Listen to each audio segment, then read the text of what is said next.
Our next speaker is David Dorn from Texaco R&D, and he's going to talk about the production of higher alcohols from syngas using potassium-promoted cobalt moly alumina catalyst or rhodium cobalt moly alumina catalyst. All right, let's start with an apology. Whenever I try to do two things at a conference, no matter how big it is, it always seems I have to do them both at the same time. And so I haven't been able to participate in this session, which looks very good, and I'm sorry for that. And I am appreciative of the opportunity to talk about some of our work that we have done at Texaco in this session with a cobalt moly alumina catalyst that has been promoted with potassium. And this was the initial discovery in a catalyst development program that started about 1981. And from that discovery, various other catalyst systems evolved. And one of them I'm going to talk about today is essentially this system with the addition of rhodium. And we noticed something that we think is quite interesting. Of course, the cobalt here is very low loading, about 0.68%, and in a sense it doesn't make too much difference whether it's there or not. We think it's important. These are optimized concentrations, but if you just left this cobalt out, this would look like a rhodium moly and alumina catalyst that's been promoted with potassium. And so one way of thinking about it is a rhodium moly alumina catalyst. But in this talk, and I'll tell you the punchline up front to make things interesting, you can see if I can argue this successfully, at a particular potassium loading, in a sense this catalyst switches over to this type, and it might be better thought of as a rhodium promoted cobalt moly alumina catalyst. In other words, whatever it was that made this active for higher alcohols, whatever the sites are, we've created more of them with rhodium. Well, the talk is going to be organized as follows. I'm going to continue on with the introduction. Then I'll give you some experimental details on how we made the catalyst, how we tested them in the reactors, some of the reactor results, and then I'm going to switch into some IR results that help us, I believe, understand the reactor results a little bit better. Now, here is some references that are helpful, have been helpful to us during this period of time. The actual catalyst development program ended about 1985. The cobalt moly potassium on alumina is very similar to the cobalt moly potassium on silica reported by Fujimoto and Oba in the sense that all three ingredients are needed there. It has high space of time yields for higher alcohols, and as those authors showed and we observed similarly, that either the alcohol, soda hydrocarbons follow Schultz-Floyd distribution law, and both together also follow the same distribution law. Another paper that was very helpful to us, actually this should be Vanderlee and Schultz and Potts and some other authors, studied rhodium on vanadium oxide, and they were making the argument that the ionic form of rhodium, which they could extract with solvents, was responsible for methanol production, but the more metallic form of rhodium was what was needed to catalyze the higher alcohols and the hydrocarbons. Now, as far as the rhodium moly on alumina, Sadaka and all, and some other people reported that the addition of molybdenum to rhodium increases the activity about a factor of 10 or more, and oxygenates begin to appear, some higher oxygenates. Foley and Hahn were also studying this catalyst system. They observed a similar thing Foley and Hong also did some TEM, and noticed the bimodal particle size distribution, and then they did STEM with an energy dispersive analyzer, and they found that the particles were mixed in both rhodium and molybdenum, and they believe the smaller particles on the catalyst were enriched in molybdenum, and these were the rhodium was in a lower oxidation state, or it was in a higher oxidation state. It was the ionic form of rhodium. They had some XPS results that showed that there was a small shift, indicating that perhaps the rhodium is in a more oxidized form on this catalyst. And they believe that the smaller particles of rhodium, molybdenum, in which the rhodium is in a more ionic state, was responsible for the methanol synthesis, and the higher or bigger particles, the rhodium, are more metallic and responsible for higher hydrocarbon synthesis. And then I'll refer to a couple of our papers. The paper by DeCanio and Storm is basically an IR paper. If some of the IR results I talk about today seem to go past pretty fast, that paper has more details. And one of the, this is like a patent, I can incorporate references by quoting a reference. Two previous speakers have worked quite a bit on the effect of an oxophilic element like molybdenum on a metal like rhodium, and those references are mentioned in there. We feel, as they do, that there is a phase that forms on the surface. We see reduced chemisorption capacity for both hydrogen and CO. And we also see a shift in the linear and bridging carbonyls to higher wave numbers, which might indicate oxidation of the rhodium, because it's the same direction you'd see when you expose the catalyst to oxygen. And the last reference basically was a Sims paper in which we looked at the surface, and we did indeed see a surface that contained rhodium and molybdenum. The curious thing was, according to Sims, the surface appeared enriched in rhodium when it was in a reducing type atmosphere, and enriched in molybdenum when it was in an oxidizing atmosphere. Well, I'll mention some of the results later on, but first I'll give you some details. It turns out that the initial discovery was made with a commercial catalyst. A young BS chemical engineer, for some reason, believed the water gas shift reaction is involved here, and so he picked a water gas shift commercial catalyst, and he impregnated it with potassium carbonate.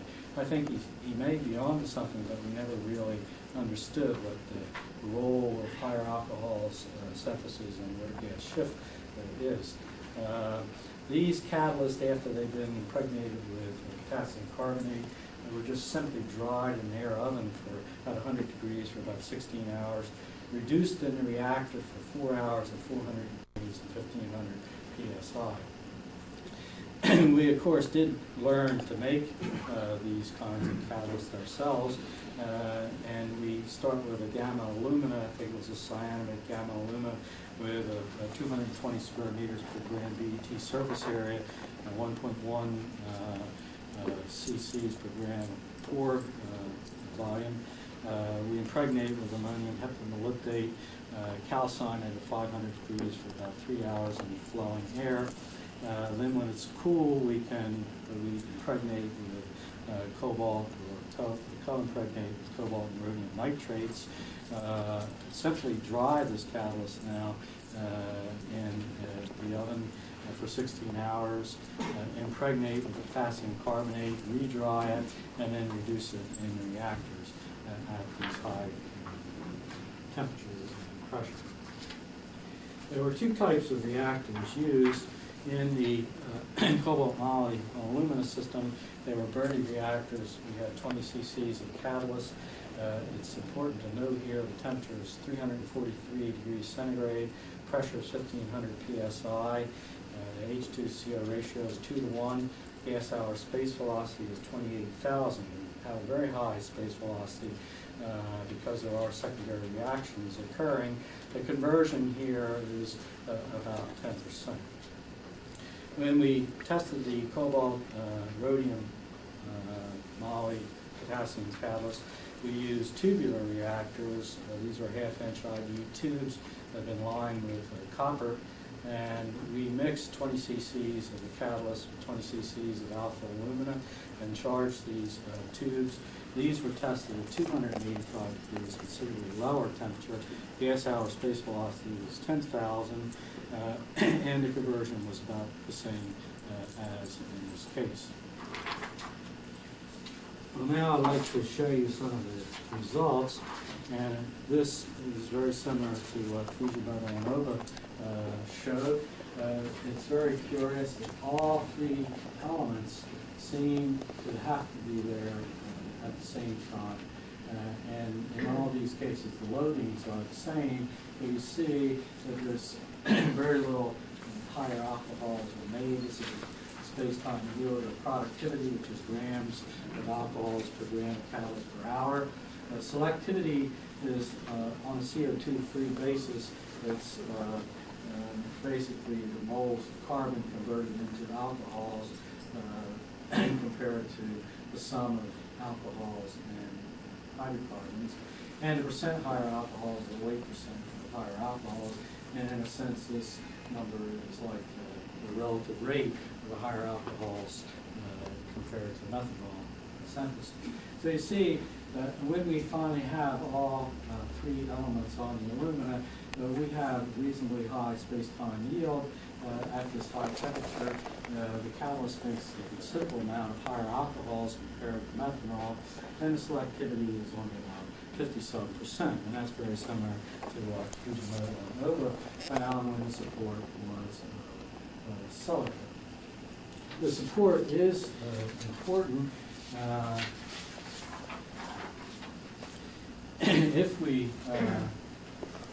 look at the unsupported case, we still have a reasonable space-time yield and a reasonable ratio, but the selectivity is a little less. We also tested NGO and silica, and I just showed these results. The surface areas here are all different and everything, so I don't know how much you can make out of these results, except that the support is having an effect, and we attributed this to perhaps the dispersion of particles, and a better dispersion on the alumina. And in the case of rhodium, there's been some people who have proposed that on a better dispersed catalyst, the rhodium is perhaps more ionic, and you make more methanol. The interesting thing, though, is the effect of potassium in the system. And here I show a catalyst that has varying amounts of potassium. You notice that as we increase the amount of potassium, and this is weight percent as the potassium element, the selectivity increases and reaches a maximum. The space-time yield increases, passes through a maximum, but the ratio just keeps increasing. We keep making more higher alcohols at the higher the potassium. And potassium isn't unique when you look at the other alkali carbonates. And I'm going to show you a graph here that shows both potassium and cesium. And to first order, it seems like the important parameter here is the moles of, or the surface concentration of the alkali.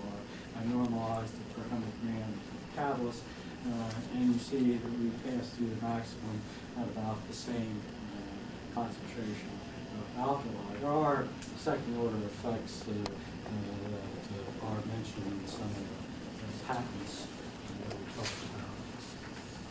So one of the important points here that I'd like you to remember is the temperature was 343 degrees. This catalyst had a selectivity of about 50% and made considerable amounts of higher alcohol. Now when we look at the rhodium system, and I've kept the molybdenum loading the same because things do change for the molybdenum loading, we see, first of all, that we have much higher selectivities right off the bat. The space-time yield is also much higher. Before we were talking about 0.3, now we're up to about 1. But the ratio of higher alcohols to methanol is much lower. Now we actually attribute the increased selectivity, at least the first order, to the fact that because we have such a much more active catalyst, we're able to lower the temperature from 343 down to 285, and basically turn down the volume on the hydrocarbon producing reactions without really turning down the volume on the alcohol producing reactions, mainly because of the effect of rhodium. The second interesting thing, as we look at this data, is that when we start getting to higher potassium loadings, this catalyst begins to lose selectivity. Its space-time yield comes down, the ratio goes up, and in fact, at this point, it looks very much like the cobalt moly system, even though the temperatures are much different. And to illustrate that, I plotted here ratio versus weight percent potassium for the two cases. The triangles are the cobalt moly system running at 343. The circles are this system that has the rhodium in it at 285. You see that we start out here with a catalyst that basically makes more methanol than higher alcohols. And when we get to a potassium level between 2 and 3%, suddenly the amount of the rate of making higher alcohols goes up, and it falls on essentially the same curve as the potassium cobalt moly system. Well, I'm going to save that graph and come back to it. And now I'd like to talk about some of the IR work, which I think is suggestive.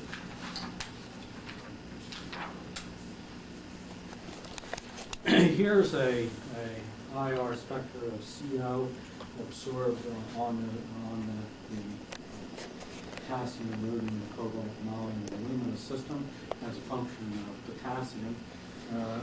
This is basically the rhodium moly system.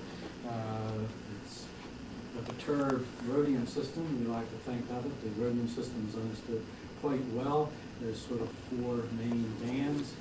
There's a gem bicarbonyl, which people believe the rhodium is in a +1 oxidation state. It's formed by an oxidative carbonylation with carbon monoxide, and that's these two peaks right here. There's a linear carbonyl around 2063 in this system, and the bridging carbonyl is out in this region.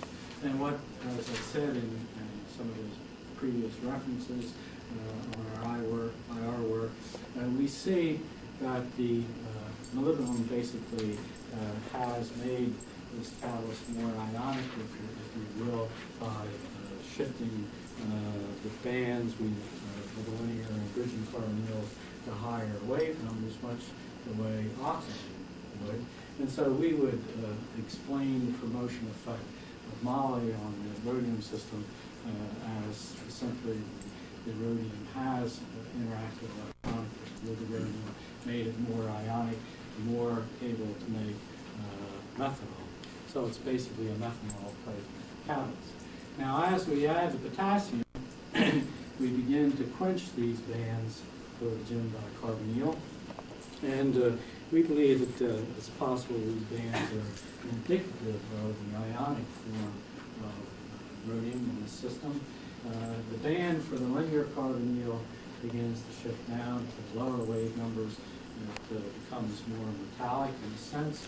And the band for the bridging band in rhodium, which had been shifted upward about 20 wave numbers by the molybdenum, now gets shifted back down, and we believe it appears here at 1852, very much more intense than it was without potassium. We've had trouble identifying some of these bands. This band is at 1754. We think are anionic complexes of CO and potassium on the rhodium surface. We don't think they're catalytically significant. But these two bands in here, you see growing in about 3% are difficult to assign.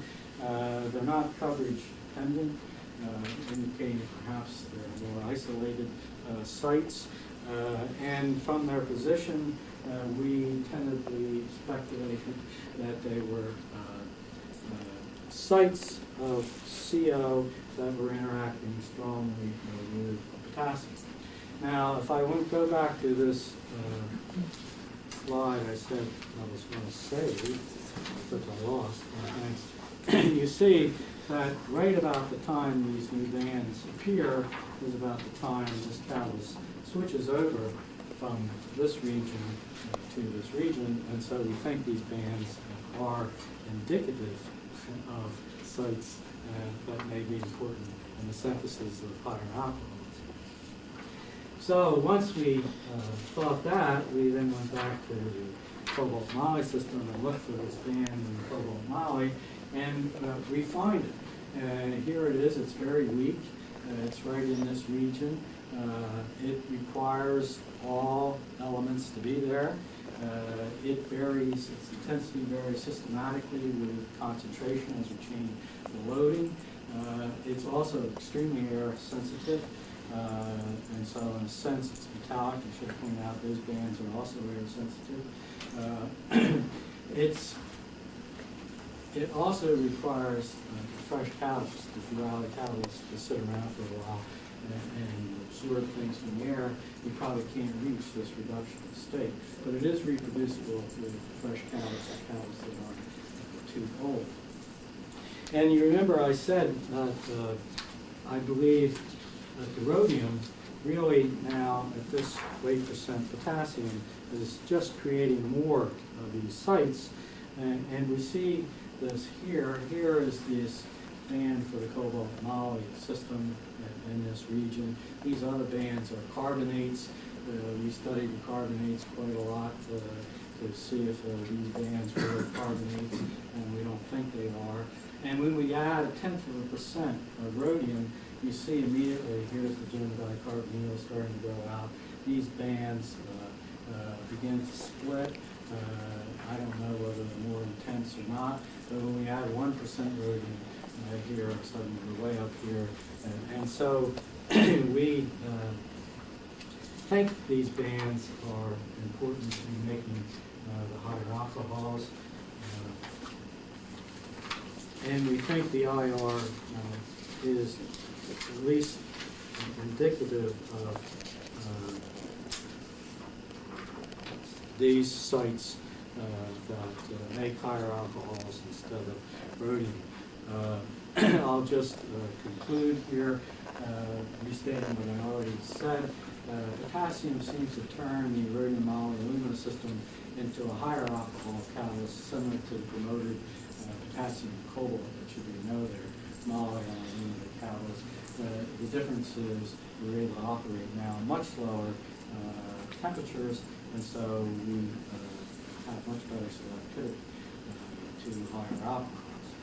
Potassium seems to create new metallic-like bands around 1850 to 1930 centimeters, the reciprocal centimeters that appear to be important for higher alcohol formation. And these bands are metallic in the sense that they're very air sensitive. And rhodium, at least the first order, just seems to be a promoter of these sites in this system for the rhodiomatic potassium. It just creates more of what is there. And it's not really the behavior of rhodium anymore. It's driving the system. I'll conclude here. Thank you very much.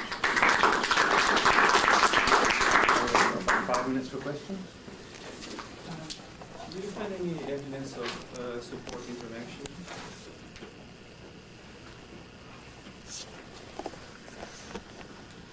Well, I guess the answer is no. We didn't. There was this effect. We didn't really pursue it at the time to try to understand it. We felt that we probably would have to do electron microscopy to see if it is a dispersion effect. We I think, didn't believe that the alumina was changing the electronic character of the elements, but we did believe the molybdenum was. So from that sense, if you look at it as a support effect due to just the alumina, we really didn't think so, but if there's a support effect due to moly or alumina, then there was an effect. Claude, you had a question? Concerning the new metallic band you observed, we have exactly the same observation on the closed system, which is cobalt on alumina promoted by sodium. And as you increase the content of the sodium, you observe exactly the same system of bands developing. And we have attributed this band to cobalt tetracarbonyl ions, which are stabilized by the catalin, the alkali ion, and which could, as you suggest, play an important role in the higher alcohol mechanism. I think we have a kind of cluster on the surface, and we can have a process of steel insertion in the chain. So I think your system could be related to it. Well, thank you. That's very interesting. Professor Schultz, any question? The composition of the higher alcohols. What's the composition? Are they branched? Are they all normal alcohols, terminal OH groups, or are the groups in the middle of the OH? Are there some branching? Well, they seem to be all linear alcohols. There was some branch alcohols, but they were really small. Mainly linear. Mainly Right, linear yeah. alcohols.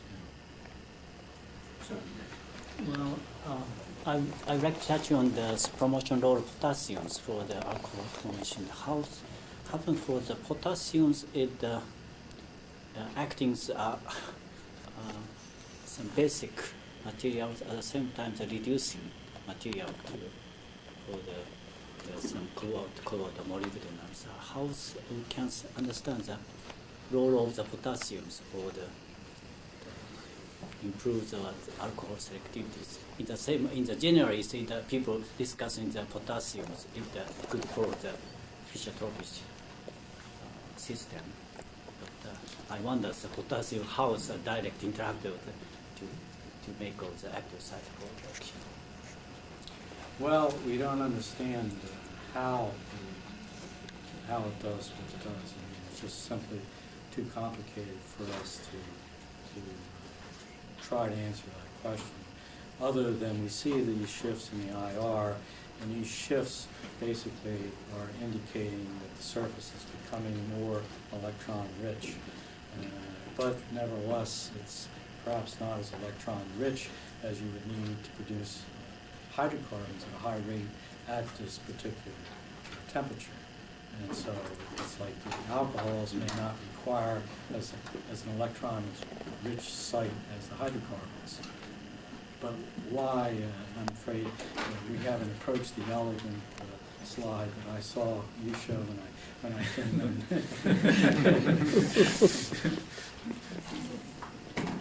any other questions? If not, thank you very much.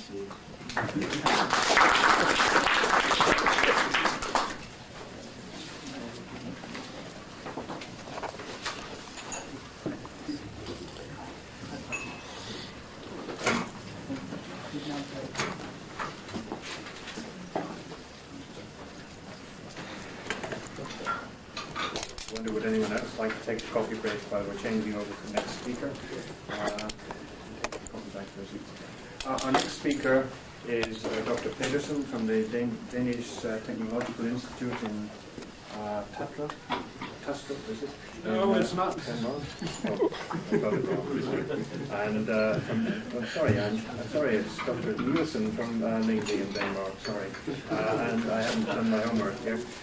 He's speaking on the hydrocarbon synthesis over sulfide catalysts, breakdown of the Anderson-Schultz fluoride distribution. Okay.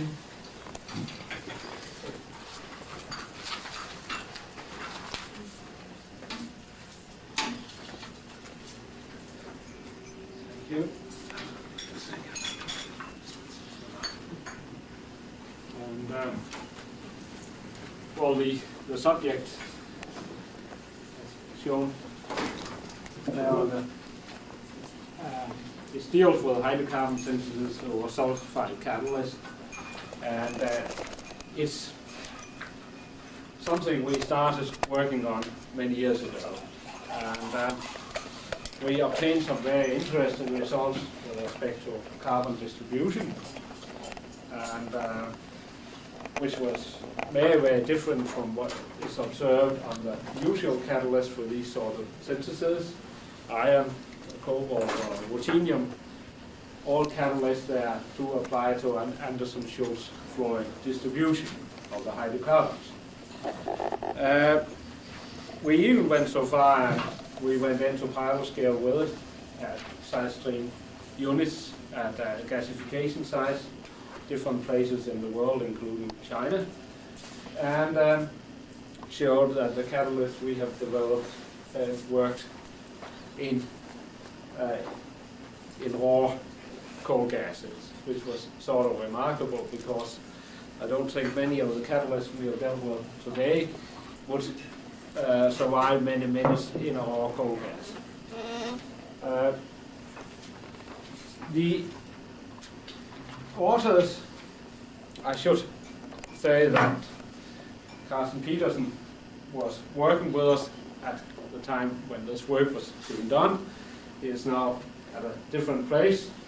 Rostock Nielsen was his supervisor, and what my role here is that Rostock asked me to dig up these results, and I'm, so to speak, more archaeologist than the actual work here. So what I'll present is maybe the result of an archaeological study. However, I do think there are some interesting features which you may learn a little bit of, and I will attempt to come with an explanation for why there is this breakdown of the Anderson-Schultz fluoride distribution. But let me first of all take some of the reactions that are involved here. Of course, they're, so to speak, routine. We can have the methanation reaction. We can say it proceeds by carbon monoxide and 3 hydrogen, and we will have 1 water. However, the catalysts we're dealing with are all good water gas shift catalysts. So water formed are readily converted in a reversible reaction to carbon dioxide and hydrogen. So we do have, so to speak, a net reaction that 2 carbon monoxide and 2 hydrogen leads to 1 methane and 1 carbon dioxide. However, if we go to a higher hydrocarbon, we can see that the optimum CO to hydrogen ratio is larger than 1, and this is, so to speak, ideal for gases arising from coal or heavy oil gasification.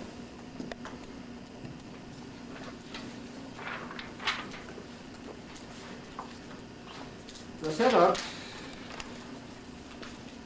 we have tested it in,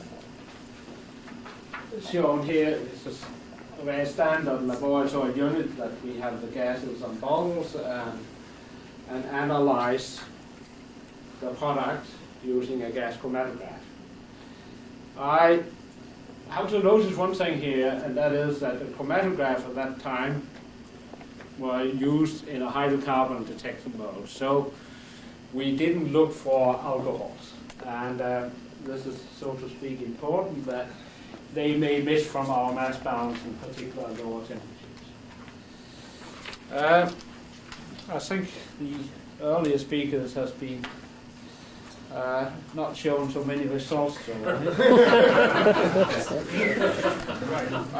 I want to show some.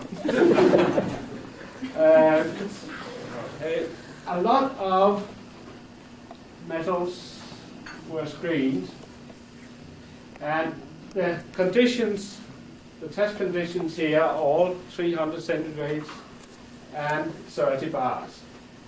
And the space velocities are up here. Well, if Enrique allows the paper to be published, well, you can read the table here in this paper.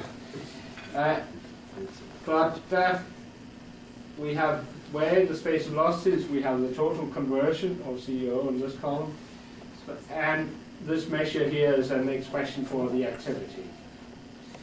What I would like you to notice here is the hydrocarbon distribution. If we go to column 2, which is the ethane, you'll see that we have more than 21% of carbon in that fraction. And using the Anderson-Schulz-Floyd distribution, the maximum C2 you can form is about 29.6%. But we are way above that figure. So you'll have a hard time finding any of these catalysts that complies with the classical Anderson-Schulz-Floyd distribution for hydrocarbons. That's the one message. The other message is that if we look on the activity of the catalyst, we can see that the molybdenum-supported catalyst, in its sulfidic state, so to speak, because before these tests, the catalyst has been sulfide, and they are carried out with about 1% of hydrogen sulfide in the gas, and a hydrogen to CO ratio 1 in the feed gas. So the pure moly on titanium oxide is the one that has by far the highest activity. However, its hydrocarbon distribution is not so favorable for the C2 and C3. The one that's the best is molybdenum cobalt on titanium support, as we have here, giving routinely the best distribution of hydrocarbons. So these are the two catalysts we have worked further on. The molybdenum cobalt on titanium support for a process we call etonation, where we've tried to maximize the C2 and C3